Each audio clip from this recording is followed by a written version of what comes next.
pagi semua. Di sini saya akan memaparkan eksplorasi konsep modul 1.3 tugas kesimpulan inquiry apresiatif oleh Jumini JPG Angkatan 11 Kabupaten Tuban. Assalamualaikum warahmatullahi wabarakatuh.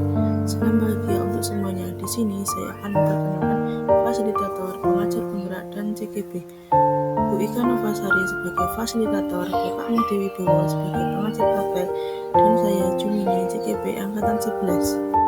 Tujuan pembelajaran khusus ada dua. Yang pertama, CGB memahami pentingnya visi yang berpihak pada murid sebagai landasan segala inisiatif perubahan dalam pendidikan.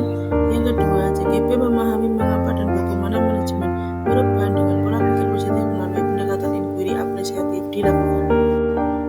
Dalam sesi forum diskusi, kita menyampaikan kesimpulan tentang inquiry apresiatif dengan pertanyaan pemandu berikut. Apa hal mencerahkan saya sebagai pendidik di sepanjang proses menyusun visi pribadi saya itu? Bagaimana saya membayangkan penerapan inquiry apresiatif dalam konteks saya sehari-hari sebagai pendidik? Eksplorasi konsep inquiry apresiatif, pendekatan manajemen perubahan yang kolaboratif dan berbasis kekuatan, menjadikan sekolah sebagai rumah yang aman, nyaman, dan bermakna bagi murid. Setiap orang memberikan pandangan positif dalam mencapai keberhasilan. Visi adalah suatu harapan, cita-cita besar atau nilai inti dari suatu lembaga atau organisasi yang ingin dicapai. Suatu lembaga jika tidak memiliki visi dan misi yang jelas, tentulah akan berdampak pada keadaan yang tidak terkontrol, serta tidak memiliki gambaran yang jelas mengenai masa depan. Apa hal yang mencerahkan saya sebagai pendidik sepanjang proses menyusun visi pribadi saya itu?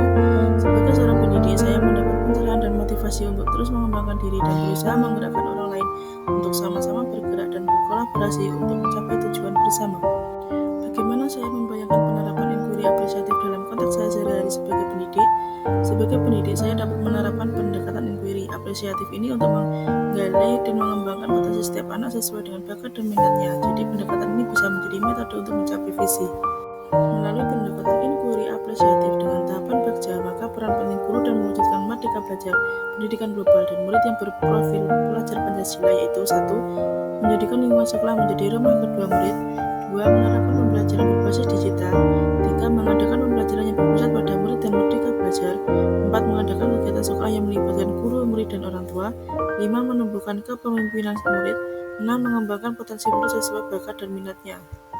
Tahapan utama dalam pendekatan inquiry apresiatif adalah Bagja. Bagja adalah bahasa Sunda yang artinya bahagia. Bagja dalam tahapan inquiry adalah singkatan dari B. Buat pertanyaan, A. Ambil pelajaran, G. Gali mimpi, C. Jabarkan rencana, dan A. Atur eksekusi. B yang pertama